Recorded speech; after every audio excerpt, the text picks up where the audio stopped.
Ashama harka fuunee kabajamtootaa fi dhaggeeffattoota FIBTV kun qophii sona aadaati. Qophii sona aadaa keenyaan dhimmoota aadaa, seenaa fi akkasumas duudhaa Oromoo irratti xiyyeeffannee kan itti simbiraan geenyudha. Egaan guyyaa irraa immoo mata duree sona aadaa keenyaa irraatiin egaa dhimma nagaa fi keessumattiyyuu nagaan duudhaa fi aadaa Oromoo keessatti akkamiin ilaalama. Nagaan immoo yoo bade akkamittiin bakka itti deebi'a kan jedhu irratti keessummaa tokko qabadhee isiniif dhiyaadheera.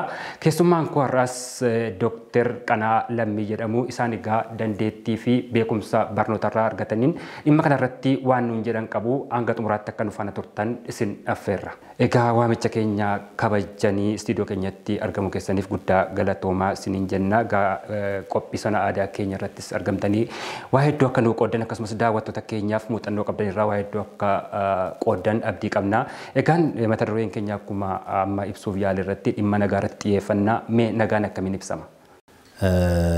Inni nagaan nu bulche nagaan nu haa oolchu, nagaan nu oolchee nagaan nu haa bulchu. Asumaan calqabne jechaadha. Waa'een nagaa akkanatti calqabamaa yookaan akkanatti dubbatamaa. Nagaan yeroodhuma hunda kan nama wajjin afaan namaatii hin buuneedha. Nagaani amma nagaan maalinni maaliifillee barbaachisaa? Attamitti immoo nagaan akkan boorofne nagaa tiksuun attamitti danda'ama? Waan jedhan kana ilaaluun hin danda'ama. Akkana hiikni isaa yaarrimeen kun kana yoo jedhanii hiika dhibbaan lakkaa'amu qabaachuu qaba. Garuu akkuma waliigalaatti akka namaafis galutti akka salphaatti gabaabumatti akka namni hubachuu danda'u jechuudhaafi nagaanii jeequmsaa fi waan silaa dhiphina namatti fiduu irraa bilisa ta'uudha. Tokkoffaanii nagaan akkasitti of ibsa yookaan akkasitti ibsama. Achi deebi'i immoo akka nama tokkoottis haa ta'u, akkuma immoo nama baay'eettis haa ta'u, waanni sammuu namaa jeequ yookaan immoo dhabamee sammuu tasgabbaa'aa fi qabbanaa'aa qabaachuu. Amma inni akkana jennu nagaa innaa jennu sammuu tasgabbaa'aa fi qabbanaa'aa qabaachuu jechuun nama qofa miti kan ilaallatu. Lubbu qabeeyyii hunda ilaallata kuni. Nagaan nama qofa otoo hin taane lubbu qabeeyyii hunda ilaallata. Kanaafi lubbu qabeeyyiin kamiyyuu lubbu qabeessi kamiyyuu yoo sammuunsaa hin jeeqamu ta'e, yoo sammuunsaa tasgabbaa'aa fi qabbanaa ta'e nagaan jira jechaadha. Nagaa qaba jechaadha. Kan biraa immoo akka walootti sennaa fudhattee walitti dhufeenya namaaf nama jidduu jiru, walitti dhufeenyi hawaasaaf hawaasa jidduu jiru waliigaltee irratti kan hundaa'e, walta'iinsa irratti kan hundaa'e, wal hubachuu irratti kan hundaa'e ta'uu agarsiisa. Nagaan jiraachuu isaa amma fakkeenyaaf hawaasa tokko keessatti hawaasni waan ni tolfate baay'eedha. Seera ittiin wal bulchu qaba. Akkasumas immoo sirna ittiin wal bulchu qaba, sirna siyaasaa qaba yookaan sirna poolitikaa jedhamu kana akka immoo Oromootti yoo fudhanne sirna gadaa qaba. Achi keessatti immoo sonoonni adda addaa jiru. Kana hundumaa eegee namni lola malee tolaan wajjin jiraate gammachuu wajjin jiraata taanaan nagaan jira jedhamee fudhatamaa jechuudha. Akkasitti nagaaniin ibsama. Egaa amma sona aadaa jettee sonoota aadaadhaa jiran yookaan immoo sonoota namummaa jiran keessaa nagaan isa olaanaa fi isa caaludha. Amma namummaa innaa jennu akka namaatti yaadu, akka namaatti hojjechuu, waan ta'uu qabu raawwachuu, waan hawaasni tokko tolfate eeguu, kana ilaallata kana hundumaa sirnaan raawwachuu namaata agarsiisa. Kanaafi sona namummaa keessaa isa guddaadha. Walumaa galatti jechi tokko jira. Maal jedhama?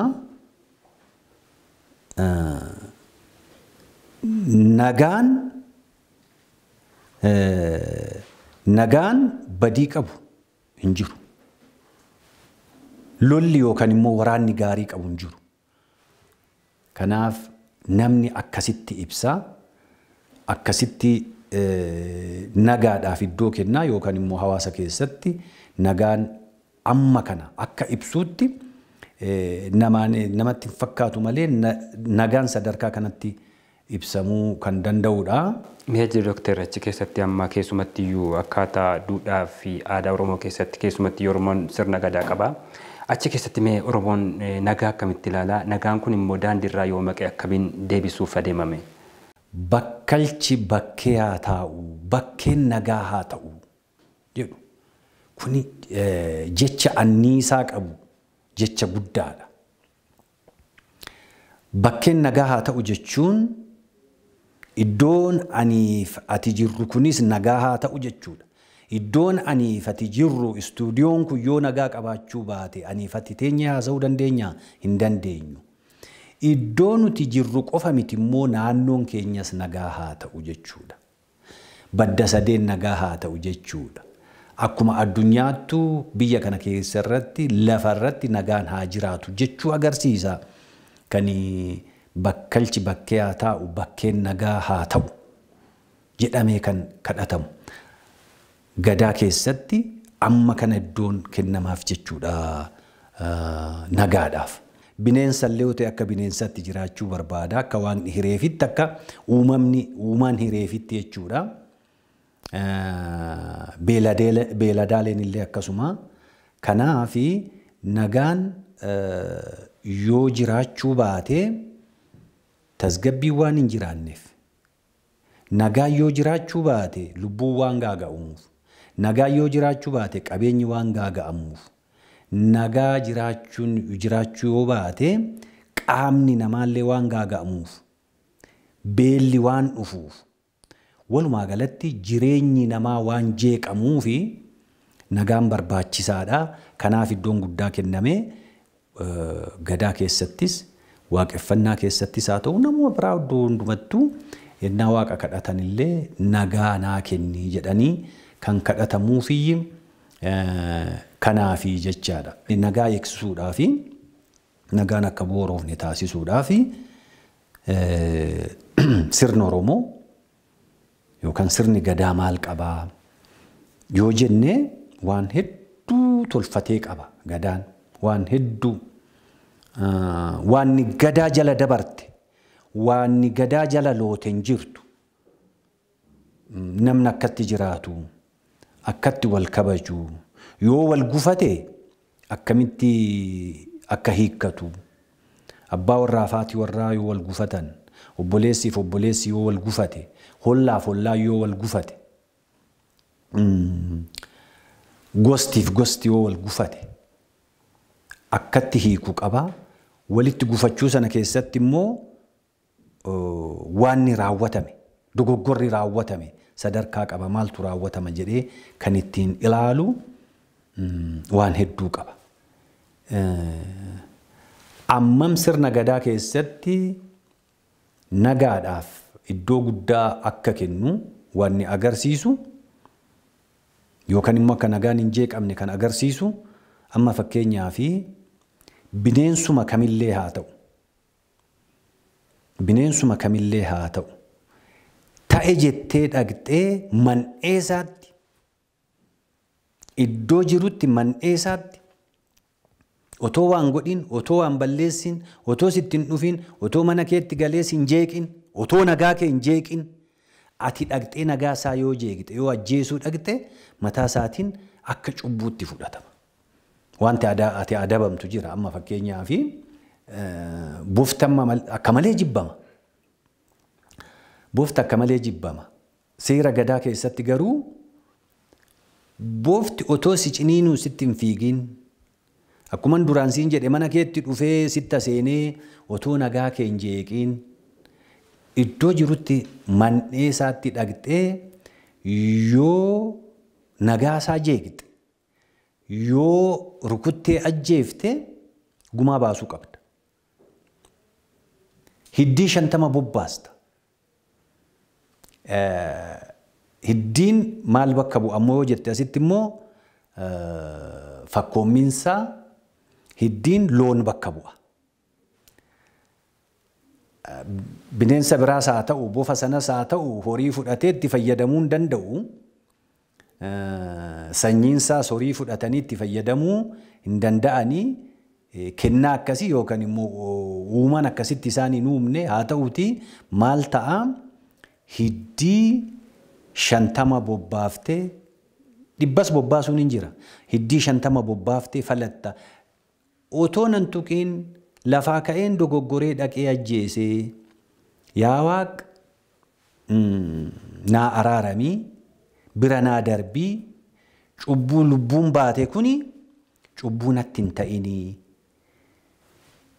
jetteetii kanaanii gumaa baastee falatta jechuudha. Oromoon ganamumayyuu kana beekaa jechuudha. Utuu amantiin ta'inii waan tokko dogoggoree akka hojjete akka cubbuu ta'e beekee araaraan gaafata jechuudha sirna duudhaa qabuun. Akkasitti gaafata. Nagaanis gaa amma akka hin jeeqamne kunuu amma gaamma dhaqxeetoo bineensallee yoo ta'e man'ee isaatti dhaqxee ajjeesuun sirra hin jiruu jedhee tumee lafa kaayira taanaan dhaqxee nagaa bineensaallee nagaa beeladaallee kan namaa dhiisitii hin jeeqxu jechaadha. Kanaan bifa kanaan nagaatiif kataa nagaa meekaanizimiin yookaan immoo akkaataan nagaatti hin tifkatu kanaa fi kan kana fakkaatan jiru jechuudha. Mee as keessatti egaa Oromoon keessumattiyyuu nagaan bifa adda addaatiin ni bora. Kallattii garaagaraatiinis namni wal dhabuus ni danda'a. Mee Oromoon keessumattiyyuu jaarsummaadhaan yeroo itti nagaa furus jira. Kallattiiwwan garaagaraatiin keessumattiyyuu jaarmiyaalee gadaa keessatti wantoonni adda addaa jiru. Mee dhimmi sun akkamiin ilaalama mee nagaa buusuu keessatti? Yoo nagaan badee attamitti iddootti deebifatu maal godhu? Isa jedhus immoo innis akka qaba akkaataa qaba akkatti deebifatan jira jechuudha. Kuni tokko sirna araaraati. Sirna araaraa qabaachuudha. Waan hundumayyuu taanaan nagaa iddootti deebisuudhaa fi araara kan caaleen jiru. Sirna araaraa immoo akkamitti raawwataa sadarkaa qaba gaa. Amma fakkeenyaa fi nagaan yoo jeeqamee gosa keessatti jeeqamuu danda'a, maatii keessatti jeeqamuu danda'a. Maatii keessatti yoo uumame abbaan warraa fi haati warraa yoo walitti bu'an achuma naannoo sanatti gabaabumatti akkatti hiikkatu jira. Jaarsoliin ni hiiku jechaadha. Waan isaan irratti walitti bu'an sana waan sanaaf ka'umsa ta'e sana barbaadu. Waanni ka'umsa ta'e sun immoo akka furmaata argatu taasisu obboleessaaf obboleessa jidduutti soo ta'e maatiif maatii jidduutti hollaaf hollaa jidduutti soo ta'e kanumatu raawwata jechuudha. Gosaaf gosa jidduutti soo ta'e. Achi araara sirna araaraa keessatti gaa maaltu jira? Sirna araaraa keessatti immoo iddoo guddaa kan qabu immoo dhugaadha. Dhugaadha. Araarri sirna isaati hin teessaa yookiin yabboo teessaa. Yabboon isa guddaadha. Gosaaf gosa jidduutti kan uumamee ta'uu danda'a. Jaarsoliin hollaadha ammoo maatii keessatti rakkoo yoo abbaaf ilma jidduutti akkuma duraan siin jedhee haadha warraaf abbaa warraa jidduutti obboleessaaf obboleessa jidduutti waan akkasii uumame innaa taa'an sirna araaraa keessatti gaa dhugaatu barbaadama. Dhugaan akka ba'u dhugaan eessa jirti? Dhugaan immoo faallaa dogoggoraati. Dogoggora kan uume eenyudha? Dogoggorri eessa jira? Iddoo dogoggoraa dhugaan hin jirtu. Qabeenya isa tokkoo fudhachuurraa kan ka'e yoo ta'e dogoggorri qabeenya fudhachuu sana bira jira. Kanaafi dhugaan immoo kan galtu qabeenyi sun yoo deebi'edha. Qabeenyi sun akka deebi'u taasifama. Sanaan araarriin dhufa.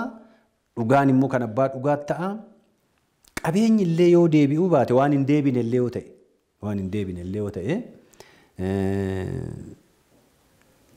dhugaa fuudhanii dhugaan suni maal fidaa nagaa iddootti akka deebi'u godhaa jechaadha. Kan biraa yoo waan bade jiraate qaamatu miidhame yoo ta'e lubbuutu bade yoo ta'e immoo sirna araaraa sana keessatti immoo achuma keessatti seera gumaatu jira. Seerri gumaa mataa isaatiin 3-4 ta'a akkaataan isaatii baay'eedha waan itti hojjetamu akkuma naannootti dimshaashumatti yookaan walitti qabaatti yoo laalle garuu seera gumaa kana yoo harka miidheera ta'e yoo qubna akka citu godheera ta'e kun hundumtuu qubaa kaasee amma mataatti yookaan quba miilaatii kaasee amma mataatti tokko tokkoof gumaa muramee jira. Gumaa sana baaseet inni balleesse gumaas baaseet dhugaas kenneet nagaadhaan akka hojii jiraatanii fi nagaan akka iddootti deebi'u taasifamaa jechuudha. Nagaan kan boora'u bifa uumamaatiinis boora'uu danda'a. Kallattiiwwan garaagaraatiin boora'uu danda'a waan jedhu sana kaasneerra. Egaa keessumatti iyyuu haala yeroo ammaa wajjin wal qabateen immoo Oromoon sirna isaa keessatti yoo rakkoon uumamaa mudates waan ittiin furatu qaba. Haala yeroo ammaa keessa jirru wajjin wal qabatee hongeenis illee bakka tokko tokkotti waan mudatu sana ni jira. Mee akkaataa sirna duudhaa gadaa Oromoo keessatti Oromoon rakkoon akkasii wayita mudatu maal godhame? Gaaffii gaariidha. Maal inni ammaati kan kaaftee sirna kadhannaa fi sirna falachuutiin nagaa iddootti deebisu jechuudha. Amma fakkeenyaa fi hongeen yoo jiraate waaqa kadhatu malkaatti illee ba'anii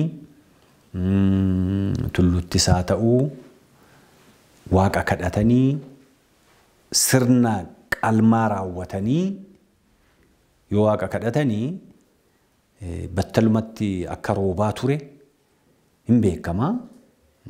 Anumti sargeera namni baay'een waan wanni jedhudha jechaadha. Kanaaf yoo isa waaqni araarames immoo ta'e immoo waan ni raawwatu jira. Akkasuma kan ganama bule kan tumaadhaan bule yoo waaqni araarame akkanatti kadhatu kana raawwatu waan akkanaatu dhiyaataa jedhameeti dimshaashumatti yookaan waliigalatti sirna kadhannaa fi sirna falachuutiin iyyii waan silaa karaarraa dabe sun karaatti deebi'ee nagaan akka jiraatu taasifamaa jechaadha. Amma fakkeenyaaf otoo jennu waan baay'eedha amma gadaa keessatti kanu. Amma horiin illee horiin amma qotiyyoo goobaan jiraateetu namatti bu'e yookaan nama waraana ta'a yookaan abbaadhuma isaallee waraana ta'a. Amma isaafillee nagaan akka jiraatu qotiyyoo sanallee akka dhugaan irraa fuudhame akka balleessatti namni tokko bakka isaa ta'ee dhugaa kenna jechaadha abbaa hubame sanaaf. Qotiyyoon illee yookaan isaan illee akkas raawwate dhugaa kennaa fi waan nammoo ba'uu qabu akkasumatti immoo silaa waan nama sana bakka hubame sana bakka bu'uuf sanallee akkasitti illee raawwatama horiidhaaf illee yoo ta'e kuni horiidhaaf nama sana jidduullee nagaan akka jiraatu gochuudhaaf amma kanatti yaadama jechaadha. Amma kana waan xixiqqaa gad bu'ee jiru hundallee waan nuuf waan xixiqqaa fakkaatu yennaa akkanatti ilaalle sanaafillee atteenshinii yookaan ilaalcha cimaa kenneetiyyi xiyyeeffannaa cimaa kenneetiyyi gadaan tumee jira jechuudha. Meegaa keessumatti iyyuu nagaa buusuu keessatti gaheen dubartootaa iddoo olaanaa qaba. Mee dubartoonni nagaa buusuu keessatti akkamiin gumaacha taasisume? Amma yoonaatti kan dubbachaa turre saala gargar qoonnee miti sirni jira. Sirna sanaanii raawwataa tumaan jira. Achi immoo akkuma jenne amma yeroo baay'ee yabboo taa'ee kan gumaa muruu dhugumaa gadaadhaan sam'aloo jira guulaan jira isaan kanatu taa'ee waamamee seera gadaa sana tarreessee sana waan sirrachuu qabu sirreessaa. Kan dubartootaas waanuma kanaa amma kanaa hin hanqanne guddaa of harkaa qabu seerri siiqqee jira. Egaa yeroo baay'ee namni baay'een hin dubbata kana seerri siiqqee hin beekama. Amma rakkoon tokko uumame gara caaluu seerri siiqqee on the spot jechuun innaadhuma waan silaa raawwachaa jiru sana badii raawwachaa jiru sana battalatti dhaabuudhaaf gargaara. Gostii fi gosti wal lolu yookaan immoo gareen tokkoo fi gareen lama yoo walitti bu'ee walitti bu'iinsi suni gaaga'amatti deemannaa ta'ee dubartoonni siiqqee isaanii qabatanii waanni suni waanni wal lollisu yookaan wal dhabbiin suni akka dhaabbatu siiqqee qabatanii jidduu yoo bu'anii namni walitti hin darbu. Siiqqeen kabaja guddaa qaba. Akkuma kallacha, akkuma caacuu kabaja guddaa qaba waan ta'eef, tumaa qaba waan ta'eef namni sana darbee waan hin taane raawwate cubbamaadha. Cubbamaa qofa immoo miti, yakkamaadhas. Lachuuf keessaa qaba gadaan. Tokko duudhaa jiru, tumaa jiru darbuu isaatiif hin cubbamaa. Akkasumas immoo yakkamaadha, hin adabama jechuudha. Kanaaf ga'een dubartootaas meeshaan dubartoonni harkaa qaban siiqqeenis iddoo guddaa qaba jechuudha. Kun egaa karaa yookaan tooftaa ittiin nagaa buusuudhaaf uummanni tolfate keessaa isa tokkoo fi isa guddaadha jechaadha kunis. Egaa mee yeroo ammaa keessumatti duudhaan sirna gadaa Oromoon ganamtee qabu kun yeroo ammaa kana hojiirra jira. Yoo hin jiraanne maaliif maaltu immoo ta'uu qaba jettume? Kuni gaaffii murteessaadha. Waanni kun itti hojjetamaa jiraayi. Ammam itti hojjetamaa jira jedhamee yoo gaafatame deebii kana sirrichuma deebisuurra ammam nagaanii tasgabbaa'ee jira jennee gama tokko yoo gaafanne gaaffii ati gaafatteef gaaffiin kun deebii ta'aa jechuudha. Ammam nagaan jira, ammam nagaan babal'atee ammam tasgabbiin guutee jira yoo jenne hin jiru. Kanaaf nagaan iddoo baay'ee akka barbaadamutti hin jiru taanaan immoo wanni nuti dubbachaa turre kun seerri ittiin gadaa nagaa eegan kun wanni dubbachaa turre kun namni hojiirra oolchaa hin jiru gara jechuutti nama geessa jechuudha. Egaa keessa seennee dubbachuudhaaf gadaa keessatti akka tumaatti jiru. Tumaan hin banne akka tumaatti jira. Hojiirra oolmaatti immoo akkuma naannoo naannootti immoo garaagarummaa qaba. Iddoon ciminaan irratti hojjetamu jira. Keessattuu iddoo gadaa fi sirnaan filatamanii iddoowwan abbaan bokkuu yookaan ayyaantonni jiran kanatti cimeeti itti hojjetamaa jira. Namni karaadhuma sana, karaa duudhaa ganamaa sana rakkoo isaa fixatee nagaa isaa kabachiisee nagaan akka jiraatu godhee wajjinis waliinis jiraata jechuudha. Muudamti gadaatu muudama politikaa ammayyaatiin wal fakkaachaa waan deemeef akka ta'uu qabutti akka tumaa ganamaatti otoo hin taane namnumti tokko namnumti afaan ho'uu namnumti colleen tokko ka'ee an abbaa gadaati jedhee miidiyaa irratti waan uf beeksisuu calqabeef namni sun immoo kenna waan hin qabneef tumaa waan hin qabneef tumaadhaan kan gabbate waan hin taaneef waan inni dubbatu gatii hin qabu. Abaarees balleessuu hin danda'u. Eebbisees badhaasuu hin danda'u. abbootiin gadaa jedhamanii kan amma jiranii parsantiin 99 kanadha.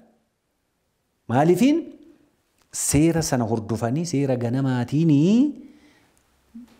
bokkuu itti kenname inni abbaa bokkuudha jechuudha.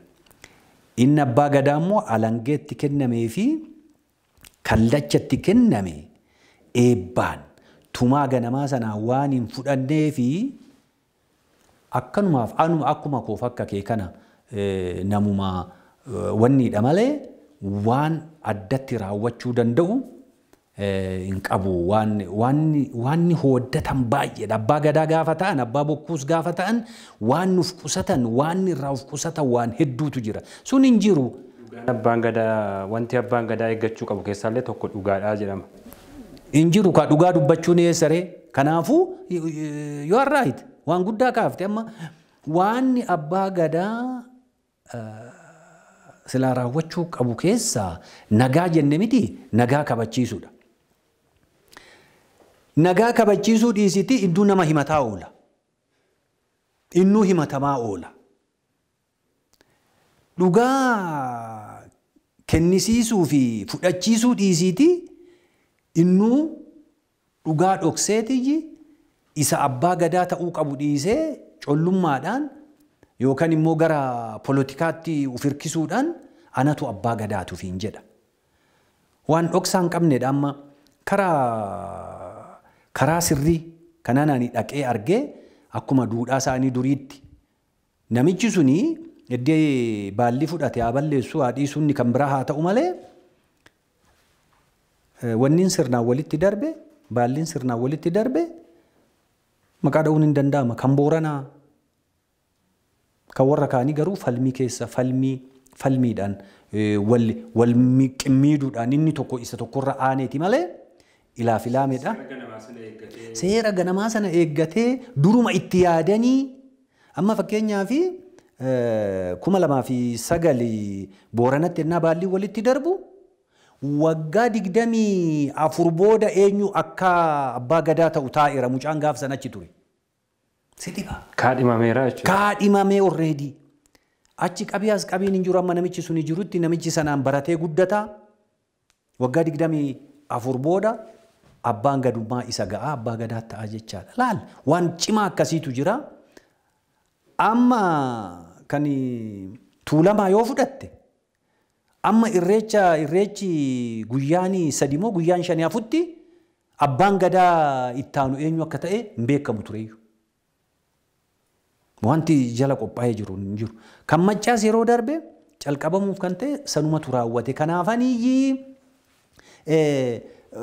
abbaa gadaanii tumaa ganamaatiin ilaame tumaadha yoo muudamte eebbaa yoo argatte tumaa sanarratti hundaa'ee ati yoo eebbifamte harrabni kee dhugaa dubbatu jettee eebbifamte dhugaa qofa dubbachuu qabda. Waan hundumaa waan safuu sana yoo guutte immoo waan nati dubbatteen dhaga'ama. Waan nati hojjetteen milkaa'a. Yoo dubbatteen araarsita harrabni kee qara ba'a. Asitti amma waan na yaadachiistan tokko qabdu keessumatti yoo amma sirni gadaa ganamaa sunii fi yeroo ammaa sirna siyaasaatiin wal make waan jedhu sun jirame mee wanni sun akkamiin ilaalamame waan sanattuu wanti kun akkan taane taasisee laata. Kun gaaffiin qabu amma abaluu jechuu dhiifne akkanumatti dimshaashaan namoonni amma parsantii 99 siin jedheera. Kan Booranarraa hafe haa ta'uuti waa xiqqoommoo ittaanii immoo haa ta'u gujiin illee. Kanaan achitti kan abbaa gadaati jedhee tooruufa maratee kutaa dachaafatee deemu kuni waggaa 5 dura waggaa 6 dura yookaan immoo sirna kanaan dura ture keessa kaan barreessaa gandaa, kaan bulchaa gandaa, kaan bulchaa aanaa warra kana turedha. Kanaafi poolitikaa isa kan ammayyaa sana sirna sana hojjechuun ani akka forzaat maatar akka cubbuutti miti kan inni allaalaa jiru. Akka cubbuutti otoo hin taane akkuma gadaattu sirna lama adeemsisuu hin dandeessu. Sirni sun utuu jiraatee waan har'aa kun hundumtuu hin ta'u jechuudha. Hin ta'u. Kenna lama qabaachuu hin dandeessu ati. Kenna siyaasaa qabda taanaan kennuma siyaasaa sana hojjechuudha. Kenna jechuun kennaa jechuu koo miti ilaalaali. Kennaa fi kenni garaagari. Kennaa jechuun taalentii jechuudha. Isa mi jechuu koo miti. Kenna jechuun eebba ilaa. Eebba ganamaa. Eebba politikaati yoo deeme eebbuma politikaa. Eebba gadaatiin deema taanaan garuu eebbi gadaa gabbataadha. Isarraa dabuun qabu. Isaan yoo deeme akkuma duraan siin jedhe eebbisee badhaasaa, abaaree balleessaa, waan inni dubbatu dhugaa ta'a. Namas yoo araarse namni hin araaramaaf. Innumti illee mee wanni qaba. Kanaaf waan akkasiin jiru inni ati kaafte